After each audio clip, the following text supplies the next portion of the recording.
Kun sagalee bilisummaa Oromooti.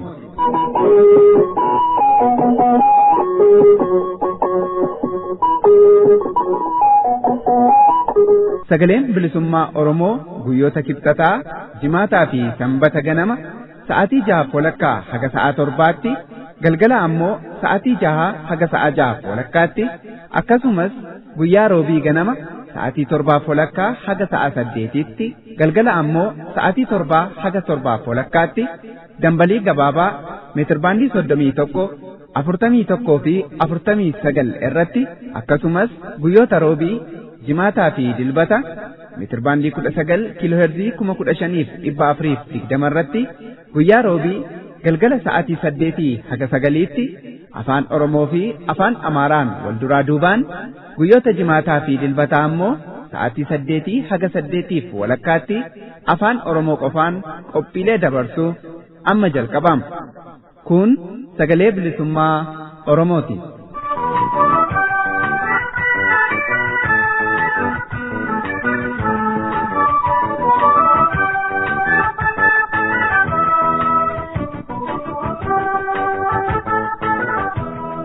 Hadda guyyaan dilbata 9 bara 2016 babaaroo dhaggeeffattoota keenya kabajamoo fi jaalatamoo alaamanni sa'aa namni waa horattan cuftisni badhaadha.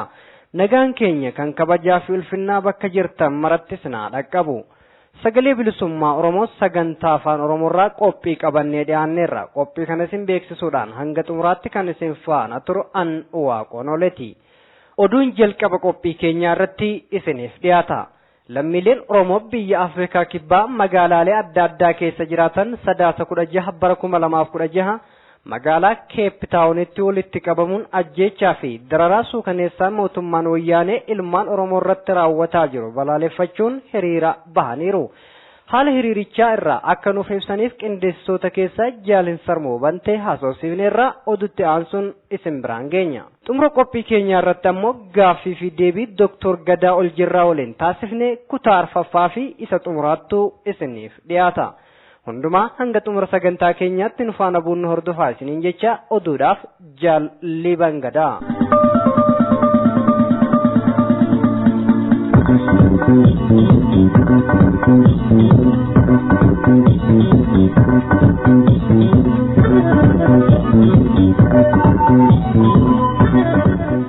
Deebi'uudhaan ashamaa akkam jirtu dhaggeeffattoota keenya kabajamoo fi jaallatamoo sagalee bilisummaa Oromoo sagantaa afaan Oromoorraa oduu yeroo kanaaf qabannee dhiyaanne isinii dhiyeessina.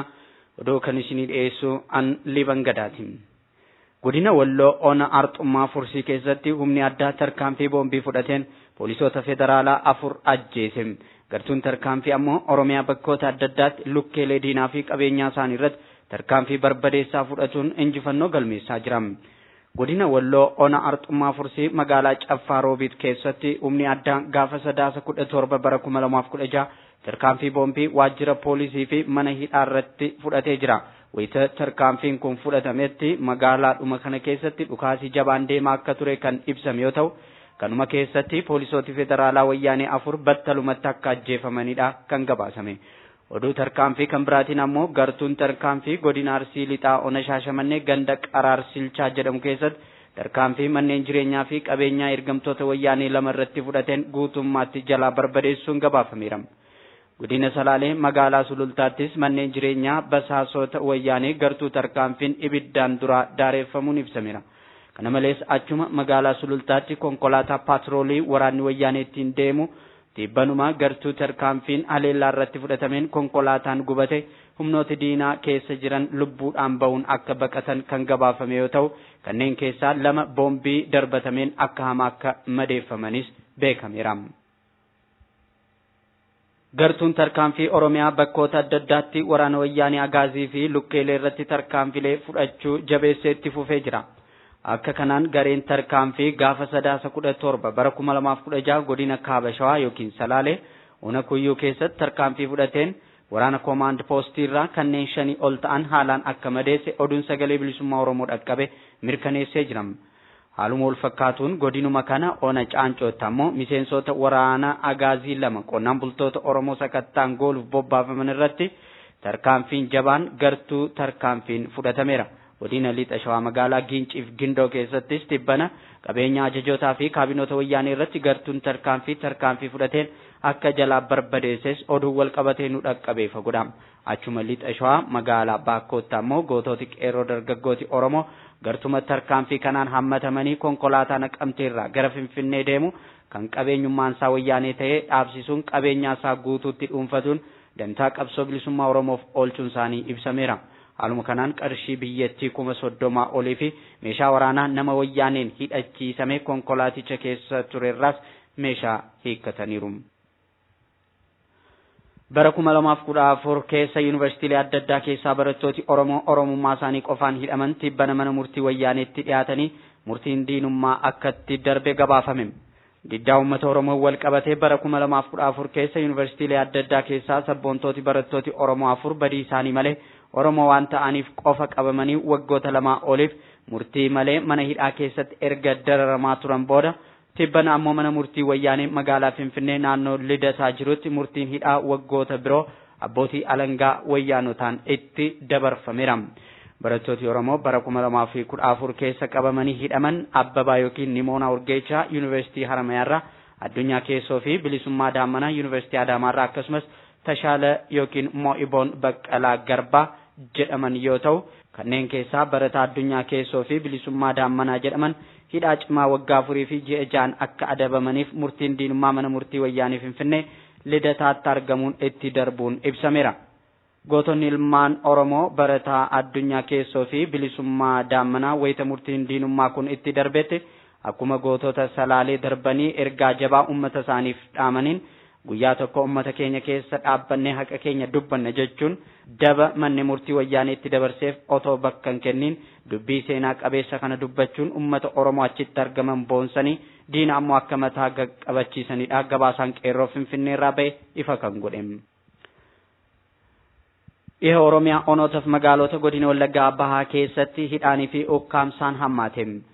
Oduun nu dhaqqabee akka ifa godhetti godina Wallagga Bahaa onoota kanneen akka Sibuu Siree fi Waamaa Hagaloo keessa ilmaan Oromoo waraana wayyaanee Agaazii jedhamu kan command postiin bobbaafameen qabamuun eessa buuteen isaanii dhabamsiifamaa jira. Akka kanaan ona Sibuu Sireetti lammiin Oromoo Gammachuu Waaggaarii jedhamu kan dhalootaan ona Waamaa Hagaloo ta'e otoo barnootaaf kolleejii barsiisotaa mattuu deemaa jiru magaalaa Siree keessatti hiriyoota isaa wajjin ukkaamsamee eessa buuteen isaa akka dhabame oduun arganne kun ni addeessa. Haaluma wal fakkaatuun godina Wallagga Bahaa ona Waamaa Hagaloo keessattis barsiisoti Oromoo hedduun uummata kakaastan dammaqsitan jedhamuun ukkaamsamanii dhabamsiifamaa jiraachuunis beekameera. Akka kanaan barsiisaan Oromoo Abarraa Goobanaa jedhamu maqaa uummata dammaqsita jedhuun command postii wayyaaneen ukkaamsamee dhabamuusaa qeerroon ona Waamaa Hagaloorraa ifa godhee jira. Oduu xumuraatiin waldaaleen gumii waaqeffattoota Oromiyaa mootummaa Abbaa Irree wayyaaneen cufamaa akka jiran ibsame. Gumii waaqeffannaa Oromiyaa waldaalee amantii gumiilee amantii garaagaraa kanneen akka gumii Caffee Naqamtee, Burraayyuu, Maqii, Daaroo Labuu akkasumas Oromoota Gojjaam Bahaa biratti ammoo gumii waldaa waaqa tokkichaa jedhaman ijaaruun Oromoota gurmeessuun gumaacha hawaasummaa laataa turan sirna Abbaa Irree wayyaaneen cufamaa akka jiran gabaasaan nu dhaqqabe saaxileera. Gumiin kun wanneen sirna bulchiinsa gadaa Oromoo jalatti argaman barsiisuun ilaalchi Oromummaallee daran akka babal'atu taasisuun keessattuu dhaabbilee barnootaa olaanaa kanneen akka yuunivarsiitiilee fi kolleejota adda addaa keessatti gumiilee aadaa seenaaf dagaagina afaan Oromoo waliin ta'uun eenyummaa aadaa seenaaf afaan Oromoo guddisuu irratti hojii boonsaa hojjetaa akka ture ibsameera. Haa ta'utii gumiin waaqeffattoota Oromiyaa kun uummata Oromoo gurmeessuu fi ijaaruu jabeessaa akka deemeen mootummaan Abbaa Irree wayyaanee muddamsuu hamaa keessa seenee hordoftoota amantichaa maqaa isin adda bilisummaa Oromoo deeggaruuf walitti qabamtan jedhuun bakka galma amantii isaaniirraa waraana command postiin akka dhorkaman taasisee jira. Akkasumas waldaaleen gumii waaqeffattootaas waluma faana humnuma diinaa kanaan cufamaa akka jiran oduun sagalee bilisummaa Oromoo dhaqqabe addeessira. Dhaggeeffattoota keenya oduu yeroo kanaaf qabannee dhiyaanne asuma irratti raawwateera. Qophiileen sagalee bilisummaa Oromoo sagantaa afaan Oromoo itti fufuu hordofam.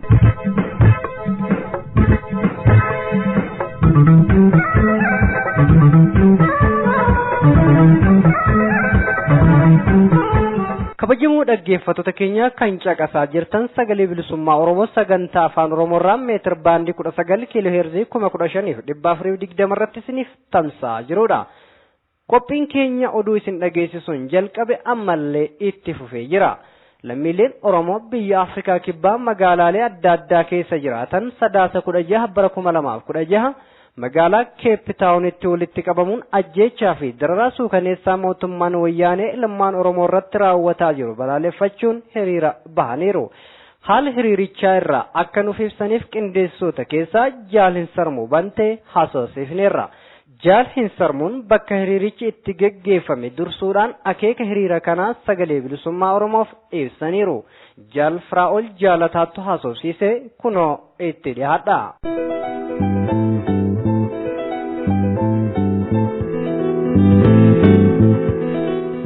Magaalaan hiriirri kun itti qophaa'ee magaalaa Cape Townitti. Magaalaan kunini magaalaa paarlamentiin biyyanaa South Africa keessatti hojii isaa geggeessu bakka Cape Town jedhan kanatti magaalaa kanatti paarlamentii mootummaa kanatti hiriira kana bahuudhaaf qopheessine. Akeekii hiriira kana ammoo haala waliigalaa biyya keenya keessatti deemaa jiru jecha hidhaa fi dararaa uummata keenya irra gahaa jiruu fi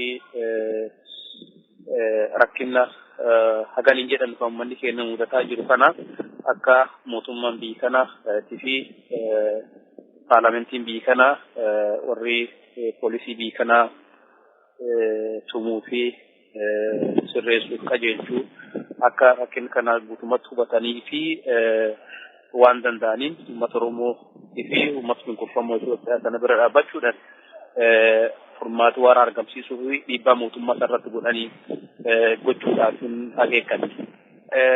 Hiriirri kun Oromoo qofa osoo hin ta'in iyyuu warroota Oromoo wajjin hiriireen isaanii wal fakkaatu warra akka Ogaadenaa wajjin turre isaan qofa osoo hin ta'in iyyuu Oromoon aga naannoo kanatti jirrutti firoota biraas horree jirra baqattoota biyyoota Afrikaa adda addaatti dhufan Rwaandaa, Burundii, East Afrikaa, biyyoota akka West Afrikaa fa'a biyyoota adda addaa firooratee jira Oromoon naannoo kanatti.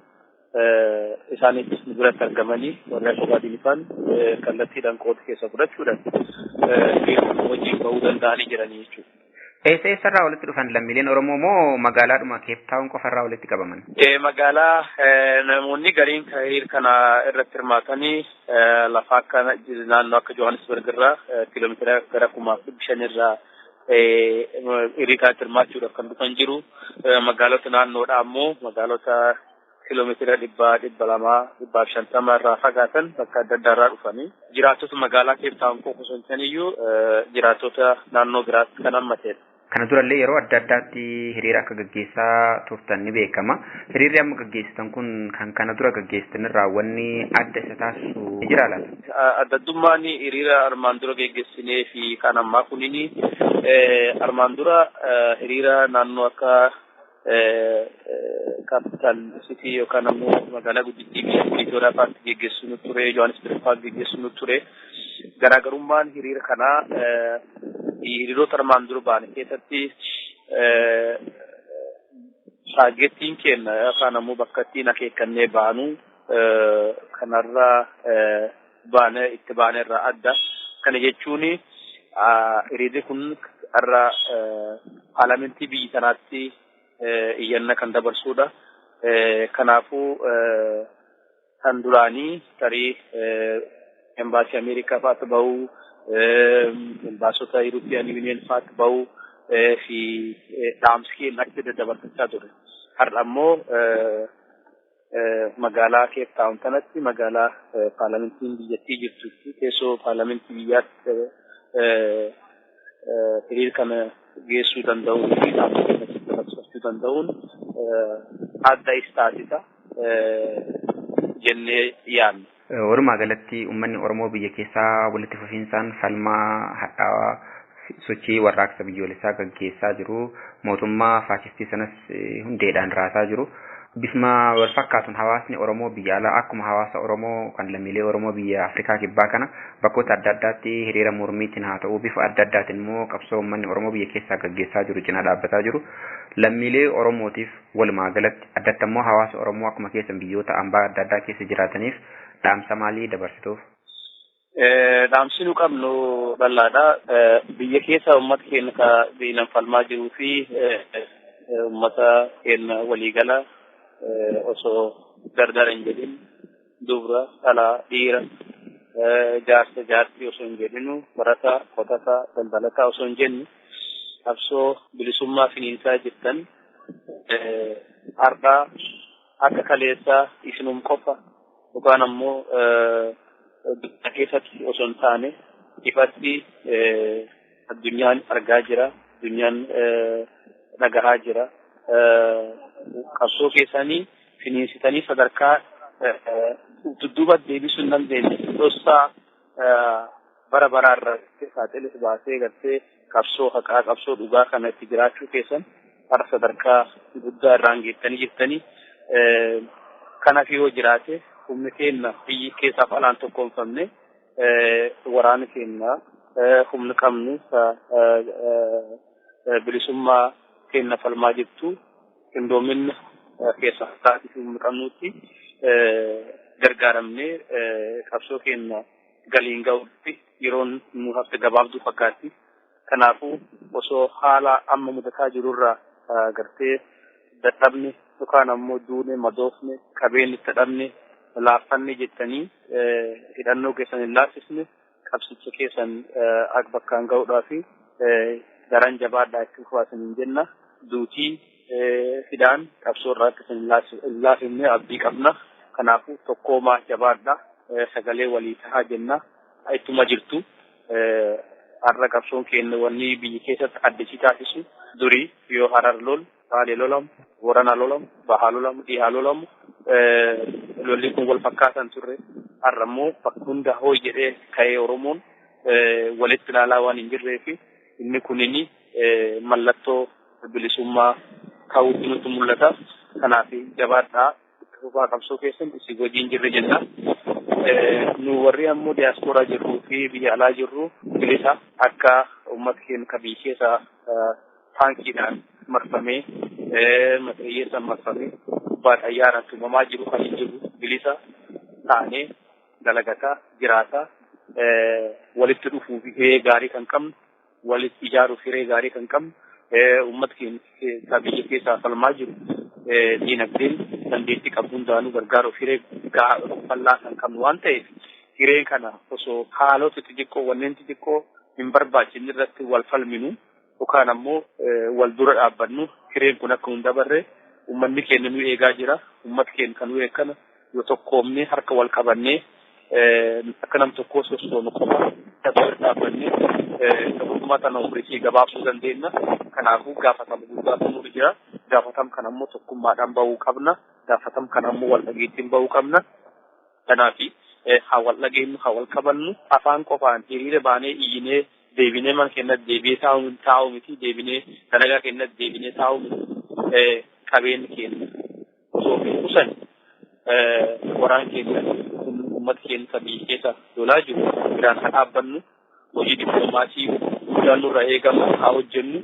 Kanaafuu nuti uummata keenya biyya keessa dhumaa jiruu fi dippiloomaat warra sagalee hin qabne sanaa fi sagalee taane warra dhaabbachuu qabu karaa dippiloomaasii karaa diinagdee karaa hawaasummaa wal ijaarree wal qindeessine haa bobbaanuun jedhaa gabaabatti waliigalteen yoomuyyuu caalaa waan nu barbaachisuu fi keessaa falaan haa tokkoomnu jedhaa jechuudha. Jaaliin sarma yaada nuuf kennitaniif maqaa dhaggeeffattoota keenyaatiin hedduu sin galateeffannaa galatooma galanni keessanis bilisummaa Oromoof walabummaa Oromiyaa haa ta'u. Galatooma.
dhaggeeffattoota keenya kabajamoo fi jaalatamoon tokko lama jennee qophii keenya isa xumuraa irra geenye jirra. Innis gaaffii fi deebii Dr. Gadaa Oljirraa waliin taasifne kutaa arfaffaa fi isa xumuraa ta'a nu faana boonu hordofaan affeerraa keenya.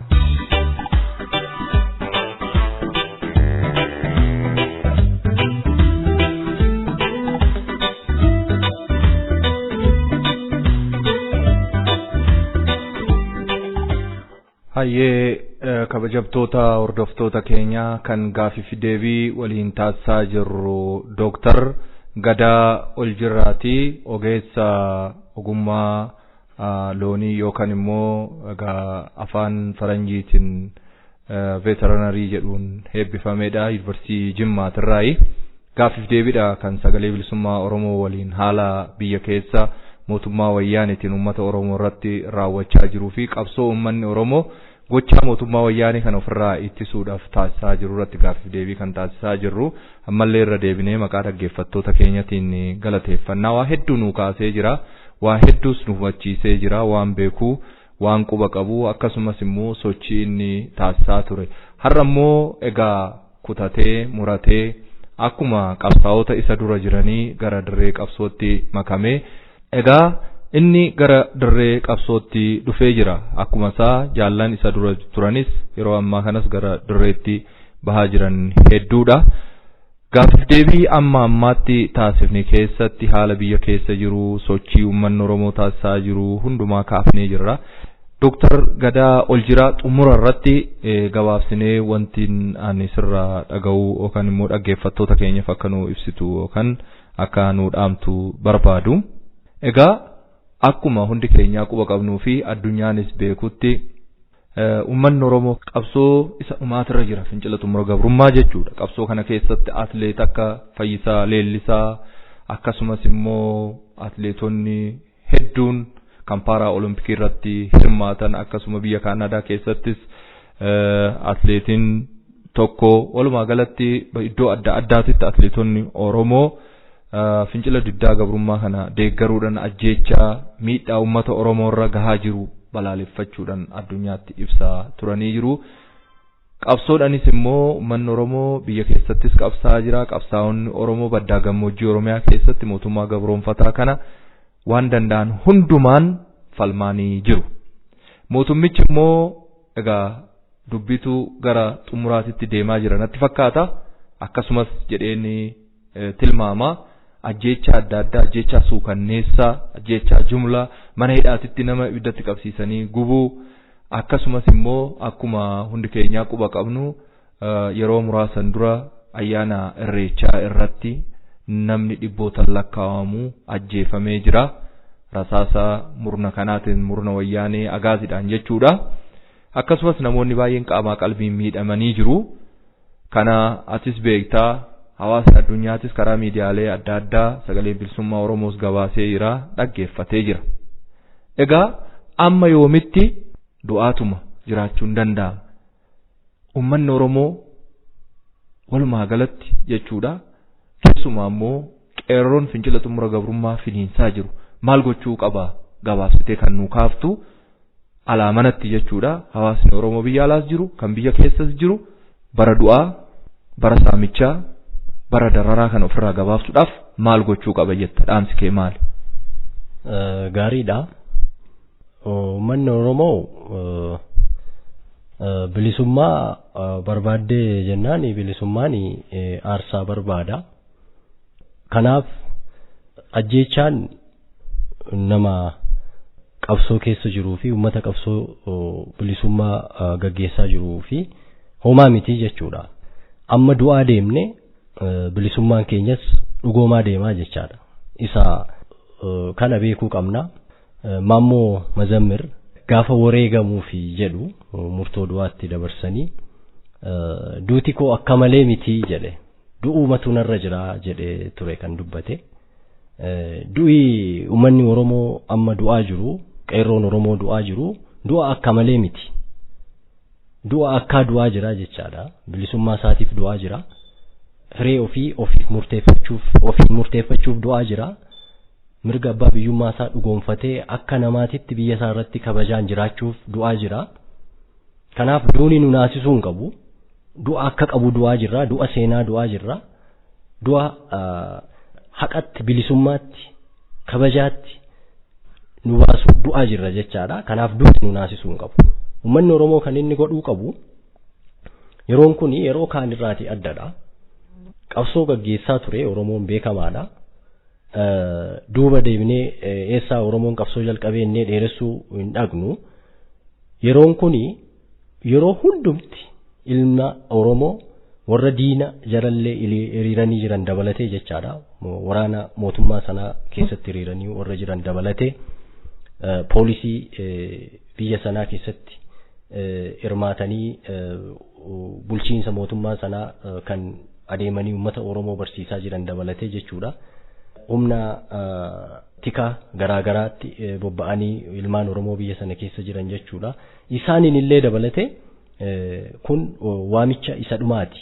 Kana caalaa waamichi isaanii godhamu hin jiru. Nami dirree qabsoo keessa dhaabbatee nama waamu arras boorus naakootu hin jedhu. Dirree qabsoo keessadha amma nu jirru. Uummanni Oromoo dirree qabsoo keessa jira. Yeroo dirree qabsoo keessa jiru kanatti takkaadhuma birmata namni, takkaama himata. Naa birmadhuun takkaadhuma iyya namni. Kana caalaa ni iyyamu. Kanaaf abbaa qabeenyaa, barsiisaa, daldalaa, qonnaan bulaa, hawaasa kutaa hawaasaa hunda ogummaa garaagaraatiin irratti bobba'anii jiran. Umuriituun daangeessiin amantaa saalatuun daangessiin waamichi kun waamicha oromummaati jechaadha. Waamicha isa dhumaati, waamicha oromummaati. Kanaaf uummanni Oromoo walii birmachuu qaba, wal dhoksuu qaba, waliin qabsaa'uu qaba, kutatee ka'uuti sarra jira. Yeroon kuni yeroo itti ayyaana ilaallatan, yeroo itti bara dabarsan, yeroo inni tokko du'ee, yeroo inni tokko ilaalu, yeroo inni tokko mana banee, inni tokko mana cufatu miti. Cufachuus hin danda'u, dirqamuma mana dhaqa. Amma qabsoon inni amma jalqabame kun qabsoo namarraa deebi'uu miti, qabsoo achitti balbalatti dhaamu miti. Yoo nuni mana cufannee teenyallee mana keenyatti seenaa jechaadha qabsoon kun. Yoo qabsoones hin duuna, yoo qabsaa'uu dhiisnes du'uun keenya nafu. Qabsoo sodaatanii fi du'uun isaanii nafuun ajjeesaa jechaadha wayyaaniin. Bakka irreechaatti namooti du'an namoota akkamiiti? Warra tika wayyaanee keessaallee deemanii leenjiirra jiran dhaqanii achitti du'aniiru. Kanaaf Oromoon ammaa booda qabsaa'uu baatus sababuma Oromoo ta'eef hin du'a. Sababan Oromoo ta'eef nan du'a taanaan immoo sababan Oromoof ta'eef qabsaa'utu narra jira. Sababa Oromoo ta'eef du'uun narraa kaafamutti qabsaa'utu narra jira. Ogeeyyiin garaa jiru, sadarkaa garaa irratti kan bobba'anii jiran. Ogeessi seeraa jira. Ogeessi seeraa har'a haqan hojjenne yoo ta'e, har'a haqan dubbanne yoo ta'e gaafa kam haqa dubbachuuf barate. Barsiisaan har'a haqan barsiisu yoo ta'e, haqaaf hin dhaabbatu yoo ta'e yoom haqa hojjechuuf baya. Abbaan qabeenyaa qabeenya isaa uummata kanarraatu karaa fedheeniyyuu haa ta'u argate deebisee uummata kanaaf hin oolchu yoo ta'e maal itti godhata qabeenya isaa? Eenyuuf oola qabeenyi isaa sun? Eenyutti gurguraa, eenyurraa bita, eenyuun hojjechiifata, eenyu keessas jiraata, eenyutu hiyyeessa ta'ee ani sooressaaf jedha. Ofumaayyuu akkamitti caasaan hawaasummaatti iyyuu jiraachuu fi hawaasni kun jiraachuuti isarra jira. Ogeessi fayyaa akkasi. Ogeessi fayyaa busaarraa nama fayyisuu danda'a. Gabrummaarraa nama hin fayyisu. Doktorummaa keenyaan dhukkubbiirraa fayyisuu dandeenya. Kallattiirra jirru. Doktorummaan keenya garuu gabrummaarraa hin fayyisu uummata kana. Gabrummaarraa kan fayyisnu yoo qabsoo kana keessatti qooda keenya baane. Iddoo jirrutti qabsaa'uu qabna. Sirinjiidhaan qabsaa'uu qabna. Iskiriptoon qabsaa'uu qabna. Dhagaan qabsaa'uu qabna. Qonnaan bulaan waan ittiin haamtuu isaadhaan haamtuu ittiin midhaan haammatuun qabsaa'uu qaba. Oo meeshaa gara biraa dhabe. Kanaaf egaa uummanni Oromoo saatii kana salphina jaarraa tokko nurra ture. Baannee gara fuula duraatti deemuun sadarkaa hin danda'amne irra ga'e. Dhumaatiin kun akkuma jirutti ta'e silumaayyuu deemuu hin dandeenye. Saamichi karaa dinagdee, salphinni karaa aadaa, karaa eenyummaa nurra ture akka jirutti fuulduratti deemuu waan hin dandeenyeef namni kan du'u hiree isaa du'a. Gaafa hireen isaa ga'e hin du'a, hundumtuu wareegama. Hireen isaa hin geenye taanaan immoo hin du'u. Kanaaf waamicha dhumaa kana, waamicha seenaa, waamicha dukkana gabrummaa keessaati gara ifa bilisummaatitti nu baasuuf taasifamaa jiru kana irratti uummanni Oromoo hundu qooda haa fudhatu dhaamsa jedhuun qaba. Hayyee Dooktar Gadaa Oljirraa maqaa sagalee bilisummaa Oromoo akkasumas immoo maqaa dhaggeeffattoota keenyatiin guddifnee si galateeffanna waan turtii kana fakkaatuun waliin taasifteef. Galanni kee bilisummaa haa ta'u. Egaa akkuma atu jettee hundi keenya ogummaa qabnuun, beekumsa qabnuun, dandeettii qabnuun, qabeenya qabnuun qabsoo kana keessatti yoo hirmaanne barri gabrummaa gabaabbatee barri bilisummaa akka as dhiyaatu abdii guddaa qabna. Guddaa galatoomi. Isinis galatooma.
It's no to go high, go to the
dhaggeeffattoota keenya qophii keenya songola bindura marsaalee odeessa sagalee bilisummaa Oromoo irraa argattanii fi teessoo keenya kan ittiin nuqunnamuu dandeettan isin beeksisa. Haaluma kanaan marsaaleen isin hordofuun odeessa sagalee bilisummaa Oromoo irraa argachuu dandeessan www.oromoliberationfront.org, www.qero.org, www.ayyantu.org fi www.oromiapress.com dha. Emailiin keenya kan ergaa gabaabaa ittiin nuuf kaayuu dandeessan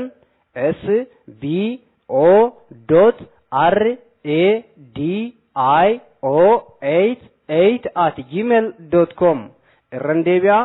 Emailiin keenya kan ergaa gabaabaa ittiin nuuf kaayuu dandeessan sbo.radio88@gmail.com. Facebook peejiin keenya yookaan fuulli Facebookii keenya akka afaan Oromootti sagalee bilisummaa Oromoo jechuun barbaaddanii yoo laayikootan guutummaa odeessa sagalee bilisummaa Oromoo irraa dabru achirraa argachuu ni dandeessu. Viberii fi WhatsAppiin keenya ammoo